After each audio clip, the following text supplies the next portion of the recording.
All right. Welcome to Creative Book Club. My name is Sari. I will be your host. Joining us, we have Kim, Zandra, and Jeremy. We are reading Twyla Tharp's The Creative Habit. If you have not already gotten your book, I highly recommend getting it, as we want to support the author of this book, even though we will be going over all the content. So if you're not able to afford it, that's okay. We are streaming live on Discord. I will be posting the link down here in YouTube. So scroll down to the description and click that link. Join us every Monday at 6 p.m. starting on June 14th. We will be digging into chapter 2 at that time. The first chapter is really easy to catch up on, so just zoom right through it.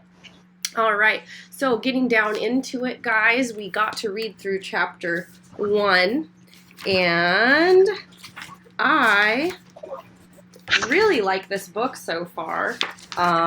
We've read through several different creative books, and I'm very hopeful about this one. The book starts out with the author saying that she's walking into a white room, and as an artist, I have said regularly that I want my art studio to be completely white and blank when I go in. And I think that comes with being okay with a blank canvas and being comfortable with that. So she talks about how the white room that she walks in is lined with all these high mirrors and how the entire room is empty. And it's just her version of a blank canvas. And she is a choreographer for, I believe it was, ballet, 6 dancers. And she's about ready to finish half of her production. So she already has the first hour long of her production all figured out. The dancers have it already. And she's talking about how she has an additional at least an hour to come up with to choreograph and prepare. And she's on a time crunch. And she says that the actual length of the piece will dictate how much rehearsal time that she needs. And it's all about the premise that something wonderful will come out of what she fashions in the next few weeks in this empty white room. And she says that the theater, there's so many people counting on her. There's the theater owner, there's the troupe of dancers, there's everybody who bought the tickets. And she says that's a lot of people, many of whom I've never met, counting on me to be creative. Oh, now you can hear my dishwasher going, yeah? She says that the empty room symbolizes something profound, mysterious, and terrifying. The task of starting with nothing and working your way toward creating something whole and beautiful and satisfying. She says it's comparable to a writer rolling out a fresh sheet of paper onto their typewriter, a painter confronting a virginal canvas, a sculptor staring at a raw chunk of stone, and a composer at the piano with his fingers hovering just above the keys. Some people find this moment, the moment before creativity begins, so painful that they cannot deal with it. They get up and walk away from the computer, the canvas, the keyboard. They take a nap, or they go shopping, or they fix lunch, or do chores around the house. And this is the equivalent of procrastination. In its most extreme form, this terror totally paralyzes people. The blank space can be humbling, but she's faced it in her whole professional life. It's her job, it's her calling. Bottom line, filling the empty space constitutes my identity. And I don't know about you guys, but when I read this, I related to this a lot. And I'm pretty sure that you guys do too. You're all creators, and you all have faced challenges with creating. And I know that I've told some of you guys this before, but I used to sit down at the blank canvas just wanting to paint, and I would just sometimes sit there and I didn't know what to do because I was creatively blocked. And I think I called in. I was listening to a podcast pretty regularly, and it was a mindfulness podcast. And it was a Buddhist monk that was leading the podcast, and I highly recommend it. It's called, oh my gosh, I can't remember what it's called. Living Compassion. And I called into the podcast, and I was like, I just can't create anything, and it sucks. It hurts. It's painful. Like, I'm stopped up creatively. I couldn't get that creative block.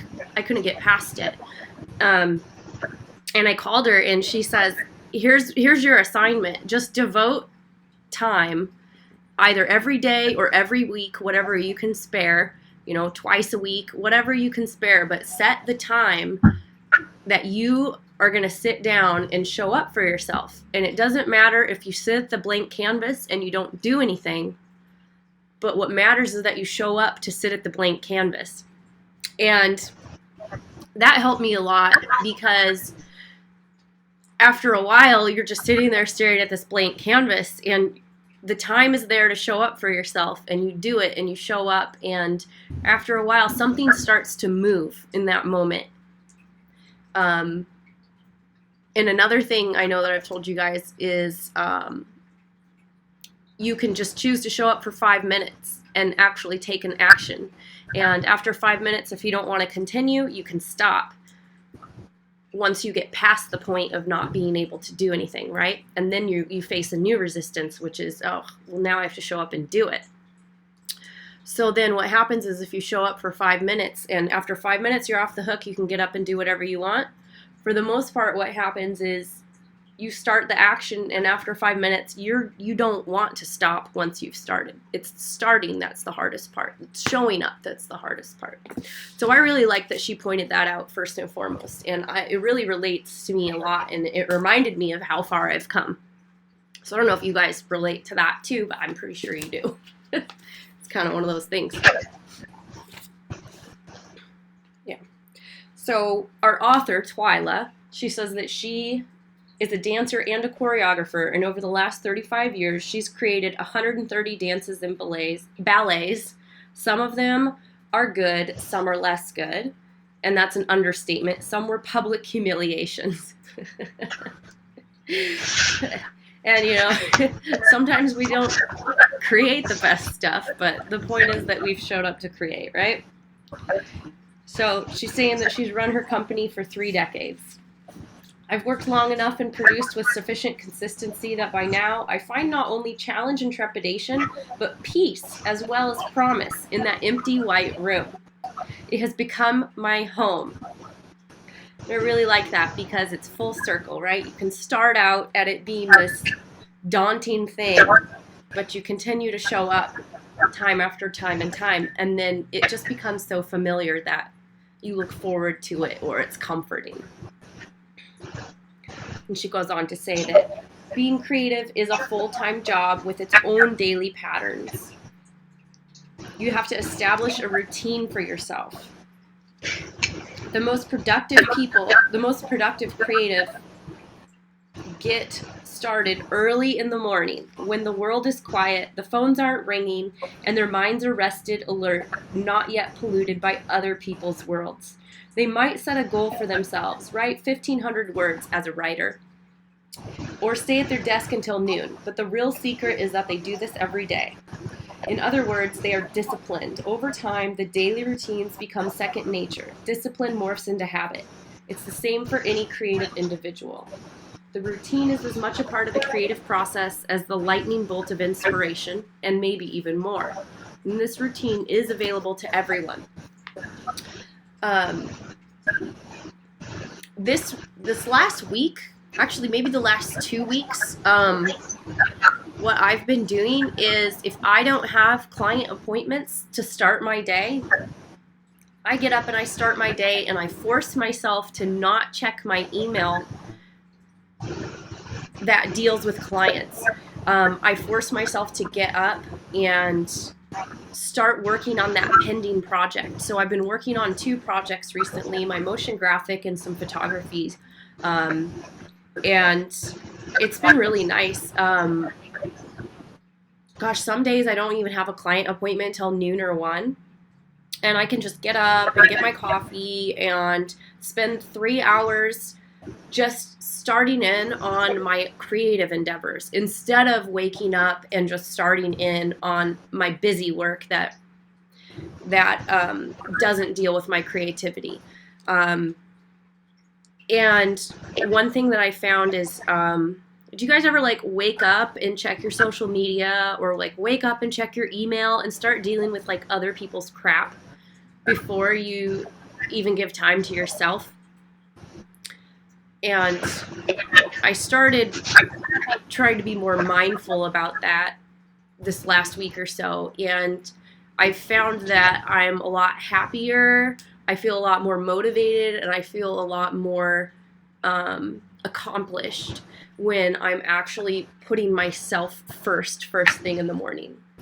On the other days where I have maybe a client appointment at like 9 a.m. and then not another one until later in the evening, because my work is kind of like that. My appointments go throughout the day. So the days where I get up and immediately go and do my client appointment, and then I come back to my office and I don't have another appointment until a few hours later, then I'm already up, I've already had my coffee, I'm already all put together, and I just sit down and work on my art. And like, I'm telling you guys, this has been like a really transformational week or so for me, just getting back into the groove of it all. So it's been really nice. And I know, Zandra, you do your morning pages every day. You've been doing them for a while now. So once you get into that routine, it almost feels like you're going to be like off when you're not doing it, right? And so it's crazy to think how difficult it is to get started with that. But like once you actually get it going, it can, just as she's saying here, it feels right. It feels like home. It feels like where you're supposed to be. So mind games, just don't put other people's crap in front of yours. So then she's going on to say that creativity is augmented by routine and habit. And she says there's this perennial debate between this belief where all creatives are born of either some transcendent, inexplicable Dionysian act of inspiration, like a kiss from God, or hard work. So either you've been blessed and you're quote unquote talented, or you've been blessed by God with your artistic gift, or hard work. And she's discussing, there's this debate about which is it. And she's coming down here to say that it's really the hard work. It's the hard work that pushes your creativity and your skill forward. It's not an innate talent, because we've talked about this before, where you can be innately talented towards something, but unless you keep working at it, somebody who's not innately talented can far surpass you with the dedication and work that they put in. So she's coming down here saying creativity is a habit, and the best creativity is a result of good work habits. There are no natural geniuses, she says. So she even moves past what I said about, you can be innately talented towards something, but she expounds upon it more, saying there are actually no natural geniuses. She said, and she's coming down here talking about Mozart, how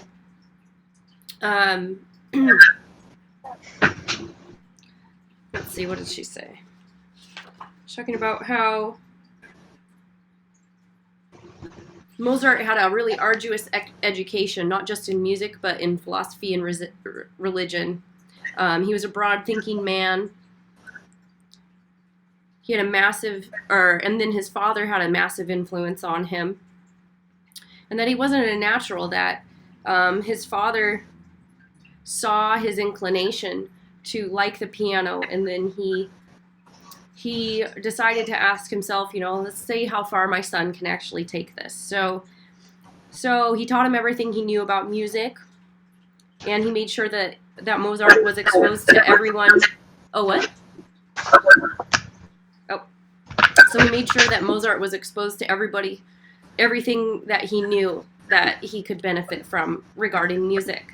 Mozart was hardly some naive prodigy who was sat down at the keyboard and, with God whispering in his ear, let the music flow from his fingertips. It's a nice image for selling tickets to movies, but whether or not God has kissed your brow, you still have to work. Without learning and preparation, you won't know how to harness the power of that kiss. So she's saying nobody worked harder than Mozart. Certainly he had a gift that did set him apart from others. But people err to think, and then Mozart wrote to a friend, people err who think my art comes easily to me. I assure you, dear friend, nobody has devoted so much time and thought to composition as I. There is not a famous master whose music I have not industriously studied through many times. So he had like a very fierce focus, and it had to be for him to actually deliver what he created in his short life. Whatever scope and grandeur you attach to Mozart's musical gift, his so-called genius, his discipline and work ethic were its equal.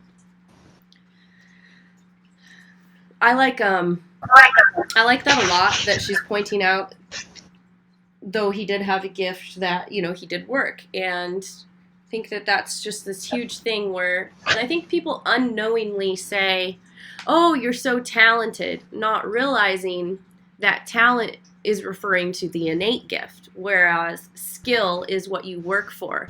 And most people that compliment you for being talented, what they really mean is that you're skilled, but maybe they don't know exactly what they mean, right? Like, so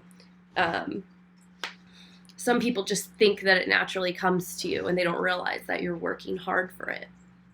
And then I think sometimes as creatives, we can disillusion ourselves to think that it's just something that you can do, that you don't have to work hard for. So I think that other people don't realize, as well as sometimes we don't realize. So more than anything, this book is about preparation. In order to be creative, you have to know how to prepare to be creative. There's a process that generates creativity, and you can learn it, and you can make it habitual. We think of creativity as a way of keeping everything fresh and new, while habit implies routine and repetition. There is a paradox that intrigues her because it occupies the place where creativity and skill rub up against each other. It takes skill to bring something you've imagined into the world. But no one is born with that skill. It is developed through exercise, repetition, through a blend of learning and reflection that's both painstaking and rewarding, and it takes time. So I want to stop right here because it says that your skill is developed through not only exercise, not only through repetition, but also through reflection. And I have somebody in particular that I know of who does performing arts, and they constantly are recording themselves doing their performance. Whenever they're practicing, they're recording themselves. And then when they're not practicing, they're reviewing the videos to look at their form. They're reviewing the videos to see what did work. They're reviewing the videos to see what didn't work. And as an outsider looking in, you could be like, wow, that person is like Narcissus, right? Wasn't that his name? Where he was looking in the pool of water at his own reflection so much that, gosh, something bad happened to him. I don't remember, but it's that Greek tale, I think. Narcissus. He fell in and drowned.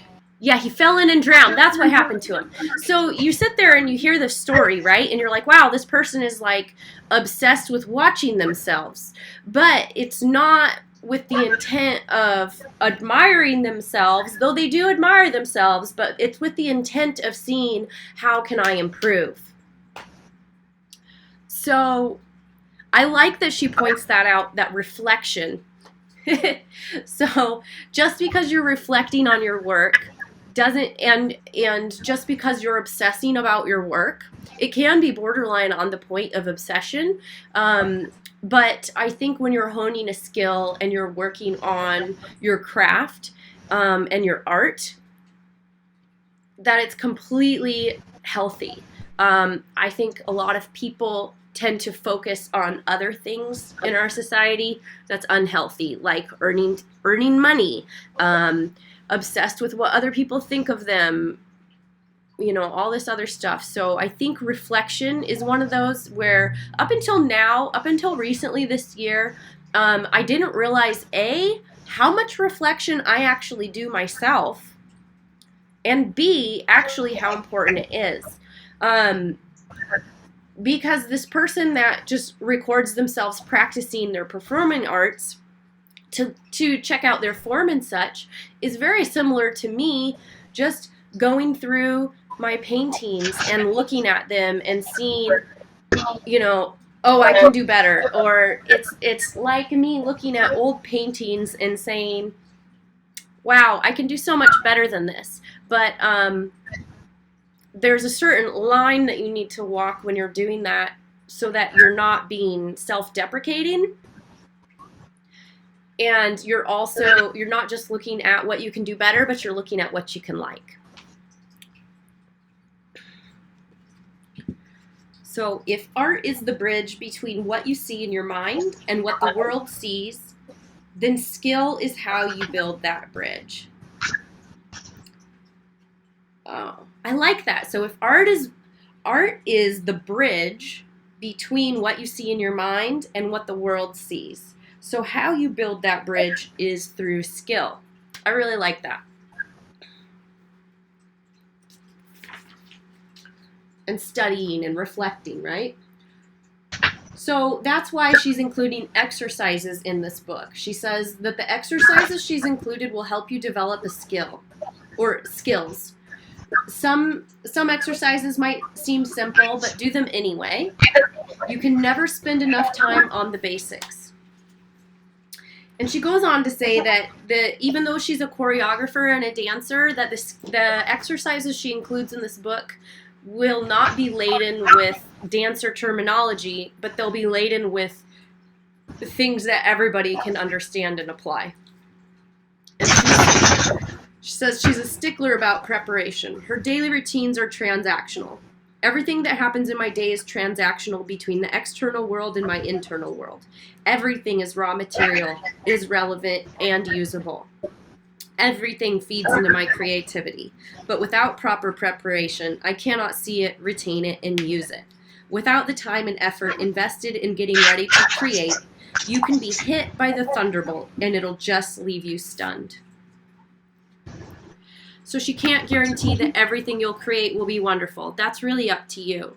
But I do promise that if you read through the book and heed even half of her suggestions, you'll never be afraid of a blank page or an empty canvas or a white room again. Creativity will become your habit.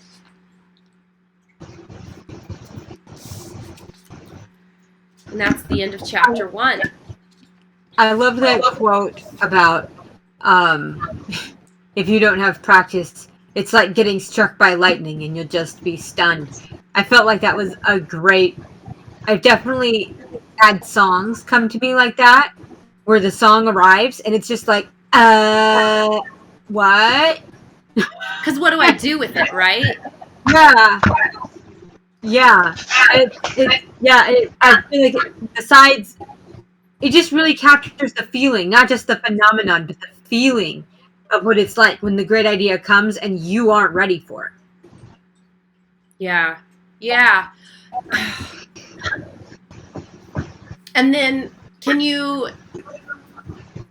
what happened when you weren't ready for it? And what did you do with it then? Tried my best, but I mean, I guess in part that's part of why I have so many things that I haven't published, because I'm not, I can sing a melody and I can write a lyric all day, but getting something into the computer is very hard for me. Like, I hear it in my head, and it's just, that lack of skill. And some of these things I just keep sitting on because it's like, I don't have the skill to do it yet, you know? Oh, yeah. No, I relate to that too. Gosh, it was years ago. Some of the paintings that I have just pending are simply because I had a vision and I didn't know how to bring it into real life. 100%. So, and now I've been getting my stack of paintings down, but there are still ones where, you know, it just takes time. You just have to set the time aside to do it. And I think that's almost one of the hardest parts too, is because inconsistency in my own practice. So now I'm at a point to where obviously, you know, we're all constantly growing, whether it be small baby steps or huge leaps. It just varies on where you are right now. Or, you know, emotion, it varies on so many things. But yeah, no, it's interesting because when you go back and look at some of the things that you've accomplished, then maybe some of those things that you've stuck back, that maybe you still view it as, I don't have the skill for that. But if you take the time to go back and reflect, you can actually find things that you can finish right now, whereas a year ago you couldn't have, right? Yeah, totally. There's definitely things I've been considering revisiting, because it's like, I think I know how to do that now. Yeah. Like, I think I know how to make that work. Yeah. One thing that I really like to do, that I don't have a scheduled time to do it, but I think it would be a good idea to schedule a time, whether it be every 3 months or every 1 month. Just sit down and look at the projects you have pending and reflect on, you know, if you have what you need to complete it now, and then pick one and work on it. I've kind of been thinking about that lately because I just went through and reorganized my storage unit. And, you know, there's lots of stuff in there where you're just like, you know, I don't need this anymore. So I loaded up some stuff into my trunk to get rid of. And then I came across projects that I'm like, oh, wow, I can really finish this now. So I think even taking time to declutter our artistic storage unit is nice, because then you can actually purge things that maybe once you thought was a good idea, and now you can parse it into something else that, you know, like sometimes we have half ideas, right? And you come across like 6 half ideas and you realize, oh, I can put these all together and make one big idea. So not only have you gotten rid of 5 projects, now you have one that's ready to go. Does that make sense? Yeah, no, exactly. So yeah, like I know a lot of times, like probably like you're writing songs and maybe the song by itself isn't complete, but then maybe you find another partial song and you realize they actually go together. So, I don't know. But, oh, Kim, I was going to tell you, I was talking about you the other day to one of my friends, and I was like, oh, my friend, she owns this storefront, and she does stained glass. And I was talking to my friend about you and about your work, and she goes, oh my gosh, I've totally seen you share her stuff before. She's just got really cool stuff. So I guess over the years I've been talking about you, and my friends know who you are. Oh, cool. Yeah. So that was kind of fun. Mm-hmm. About the old artwork, I think sometimes you just have to let it go. Also, yeah. If it's holding you back, like the pieces I told you I buried in my backyard in Virginia. Oh yeah. Because I just didn't want to take them with me. They weren't my aesthetic anymore, and I didn't, take them to a thrift store. I guess I could have done that and just donated them.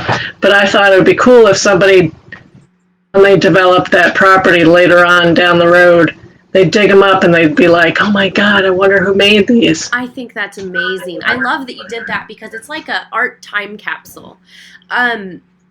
Oh, maybe you can help me brainstorm something, Kim. I have old paintings, and I keep just being like, I just want to get rid of these. I just want to get rid of these. I don't care if I sell it for $20. I just want to get rid of it. But I hate to just give them to Goodwill. But gosh, what could I do with older paintings? I guess I could take them to like a children's hospital or something and donate them. But any ideas? What can you do with older artwork to let it go like that? You could bury it. You could. Well, if you bury it, it'll decompose. Yeah. But you could put it in the wall. Oh. Hide it in a building that's being built. Construction workers, I mean, I've seen this, but Jeremy has mentioned it too, like when he did construction. Like sometimes when they're along building, like they'll just like leave stuff like old Pepsi bottles. But sometimes like there's videos on the internet that, you know, like this one woman, she was having some problem with her AC and she found like wedding photos from the 60s. Like someone had shoved them up into this ventilation duct. What? Yeah, beautiful photos and just crazy stuff like that. In England, this one's a little bit more sad. In England, they were refurbishing this really old house. We're talking like I think like a Tudor, so like 1600s or something. Anyways, they found a cat in the wall. Oh. Like a mummified cat. Wow. They don't know who got there or what. But it was mummified? Like, yeah. Purposefully. Not purposefully, no. Like it had passed away in the wall. Oh. And you know, if you've ever hung on to an orange for too long in the right environment, it just turns into a weird ball that was an orange. Mm-hmm. That kind of happened to the cat. Oh, wow. But it'd just be kind of cool, right? If you have these art pieces and I don't know what kind of skill you have or anything, but you know, just cut a hole in the wall, put the art pieces in, and replaster it. It's a good thing Michael's not here for this one. I know. What I was going to say is if Michael was here, talk with him about it and be like, hey, so I've got this idea. Do you want to help me? That's what I would do. Like, I'll pay for all the supplies. That's super funny. Michael, for those of you that don't know, one of our other book club members is actually my building manager in my apartment. I think that's funny. I should ask him. He's not here today. One of the other buildings. I was wondering if the building he was referring to that had the water coming down from the vent was mine, but he said it was a different building down the road. So he's not here today. He has to work right now, I guess. So, yeah, but letting. Oh, sorry, Kim. You were talking. I was saying letting art go. Okay. So I have a friend that she has a name your price day, and she'll post all the paintings that she wants to get rid of, and just name your price, and she picks whoever. It may not be the highest price. Whoever, you know, shows the most interest, and then she ships them off. I love that idea, actually. Some of them were like $1, others were like $200. It just depended on the person. So you could do something like that. I think that's a beautiful idea because, so, like, art is one of those, it's a luxury item, right? Art costs a lot of money. And if, you know, a lot of the people that are my demographic don't necessarily have a lot of money. So I think that's a really beautiful idea, and I like that, yeah. So I've got 2 ideas to get rid of art here. Put it in the wall like a time capsule, which I think is super cool, and then a name your price day. Yeah, I like that. Let's see. I was going to ask you guys something, but I don't remember what it was now. I guess, where are you guys when it comes to carving out time for your creative endeavors? I know that a lot of times, you know, it's a little bit flux, like it varies from day to day and week to week, but where are you guys like right now with practicing your creativity? Oh boy. Well, I was just talking with Kim. I had a heck of a week. I did start the 90-day novel process. Yes. And it's funny because we talked about in Julia Cameron's, like, you attract the text to you. And I always think of that because it reminds me of Avatar, like which, the dinosaur bird things they ride on. Which one will I know is mine? It will try and kill you. Oh, okay. The book will try and kill you. Yeah. Well, I always feel like when I start a creative challenge, it's like, how do I know this is the right challenge? Life will try and stop me. And I'm not stopped. I'm definitely slowed down. I'm definitely caught in some quicksand here. Yeah. But I started, and all sorts of besides it being the top of the month, you got bill payments and all that jazz. There's all sorts of other drama that happened in my life this week. And by day 4, like, I just kind of imploded on myself. Like, I cannot handle this. You're supposed to there's like 30 minutes of writing prompts, and then an hour and a half that you're supposed to just make time in your day and just like generally like think about your story and like write down scenes.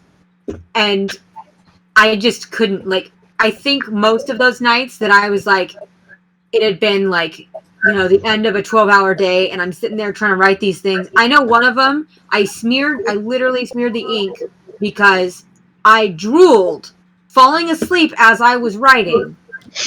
Like, yeah. And then by day 4, it's like, I can't physically do this. Like, I'm actually injuring myself because I'm starting to get afraid of this process. But I'm trying really hard to make time for stuff. And well, 2 hours when you're working a 12-hour day is a lot, so you should actually congratulate yourself. Yeah, it's just, I don't know. I understand that I am hard on myself, but too, as because I've been unemployed during the pandemic, but I've been getting more pickup jobs. Like, they've just been calling me like, hey, we need you for an hour kind of stuff. Yeah. But then they've also started saying that in September, they're expecting to bring us back full time.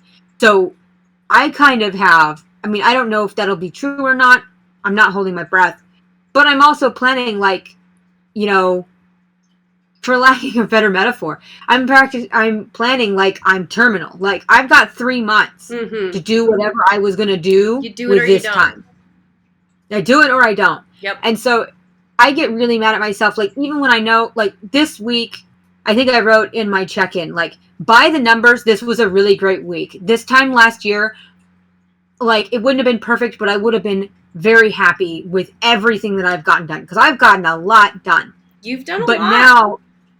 But none of it was my creative work. And at this point in my journey, I'm just pissed off. It's like, when they write my headstone, no one is going to care that I wrote 50 really great emails this week.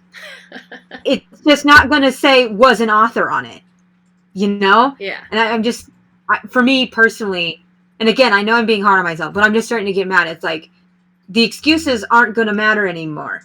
Right. It's either, did I write the book, or did I die with an idea for a book? Yeah. Well, and it's important. Obviously, you're reflecting. You're taking the time to reflect. What did work? What did not work? And just like I said, the hardest thing for me is to get rid of the external distractions and make time for myself first. I'm still kind of wobbly on that, but again, when I get up and first thing in the morning, I do my best work when I wake up in the wee hours and do my work. That's important to me, not to pay my bills, but I do my best work for my creative work immediately when I wake up in the morning. So, I know that's going to be kind of hard for you with some of your schedules and stuff, but maybe you can switch it to immediately when I get home from work, it's time for me to sit down and make time for myself, or whatever time works for you. I know, and again, you are being hard on yourself, but you're also reflecting. You're looking at, like, where am I putting my efforts, and where those efforts just wasted energy in the grand scheme of things. Yeah, exactly. So, yeah. I just gotta, yeah. Well, you're doing good. You're on the right track, and I know you have to run. It's a minute to 3:00 right now. So yeah, I gotta get going. Okay. Well, thank you for sharing. Yep. Jeremy, are you going too? Yeah, he's coming Okay. with me. He actually just snuck in and was like, "I am ready when you are," and I'm looking down like, "Oh, well, It's I'm still time. in my sweatpants." Oh, So, you gotta go. Well, yeah. thank you so much for joining Yeah. us. I'm glad you showed up today, and thanks for sharing. Whoops, I keep bumping my camera. I hope you have fun. So we'll see you next. Okay. Yeah. Yep. Talk to you later. All right. Bye. Bye. All right, Kim. It's just you and me. Yeah. Do you want to stop recording? Yeah, I'll stop now. All right, you guys. Chapter 2 next week, and